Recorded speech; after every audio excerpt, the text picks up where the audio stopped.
I'm Lisa Mullins in Boston. Artificial intelligence is changing the way some people practice their faith. Reverend Chris Hope sees it with his own congregation, the Pentecostal Tabernacle Church in Cambridge. He's always getting questions about AI. So Reverend Hope decided to start a newsletter to answer those questions. And the tech reverend himself is here to talk about it. Reverend Hope, hi. Hi. So you're not only a minister, you build AI tools, Yes. including an AI chatbot called HopeBot. What else makes you a specialist to be able to answer people's questions? Absolutely. Well, I'm a certified technology specialist in the audio-video trades. I build AI tools by day.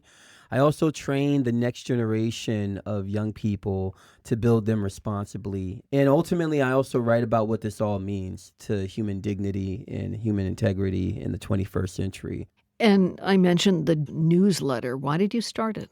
I started it because people beyond just my congregation would often reach out to me around these issues of faith, spirituality, and technology. What does this mean for human society? What does this mean to the human personality and human destiny? So I'm going to read a few of the questions that you got and answer in your newsletter. Yeah. Okay, here's one of them. Dear Tech Rev, I left the church 3 years ago. I've been using AI to talk about God and whether I still believe. The AI doesn't have an agenda. It doesn't try to bring me back. It just listens and asks questions. Is this strange? Is it spiritually dangerous? Part of me feels like I'm finally able to breathe. So when they say part of me feels like I'm finally able to breathe, Yeah. it suggests that something's really lacking from this person's spiritual experience so far. That's correct. There is a reality now where some people are experiencing church burnout, church hurt. Clearly, this individual is feeling like they're getting something from this experience that they're not getting from the authentic being within the church pew.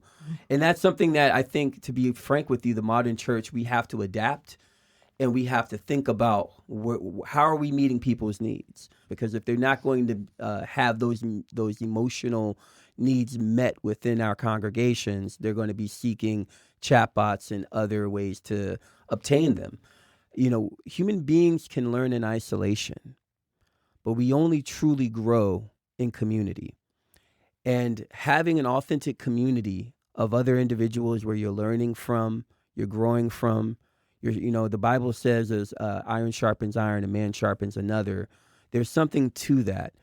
So here's another one from a pastor who says he stopped believing about 2 years ago. I still preach, I still say the words, but I feel like a fraud every Sunday. I've been using an AI to help write my sermons, and it has produced content more theologically confident than anything I felt in 2 years.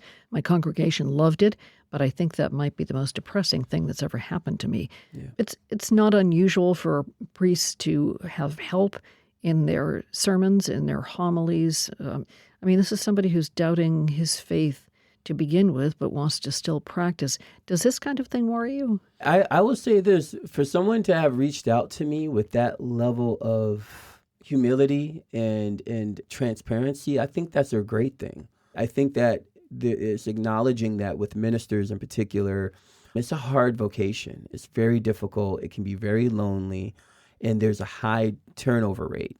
It can be very tempting to just have ChatGPT do it or have one of these tools do it. Especially if it's good.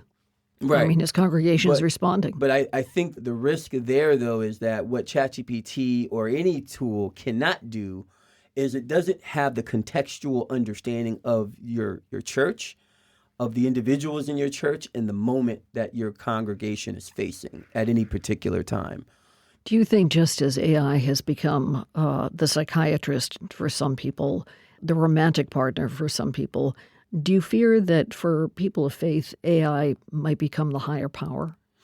I think that that's a very layered question. It is not a secret. It's pretty much an open secret that there are cults. There are groups that do believe in the doom or bloom of Gen AI. That didn't take very long. Yeah, I mean, it's very real.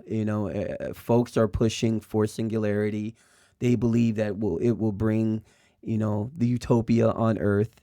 And there are some folks that are very much invested and are using biblical language to describe this. And I just want to say, you're saying all of this as somebody who works with chatbots, Yes. is not anti-AI. I am by no means anti-AI. I believe in the power of technology. I want to be very clear. There's an ideological battle, a war happening right now for the soul of how these technologies are being built and ultimately how they're being distributed to the masses. More and more what we're seeing ideologically are these tools that are simulating human experience, simulating and getting people emotionally invested in this, but for the purposes of money and for ultimately ill regard for people's well-being.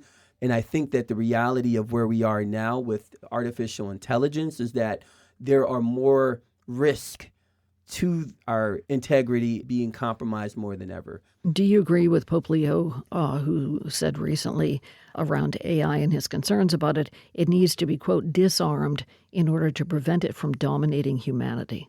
I do. The Pope Leo and I are on the same page. I think Pope Leo has been one of the preeminent and, to be frank with you, one of the only major world leaders that has been speaking up and speaking out during this time.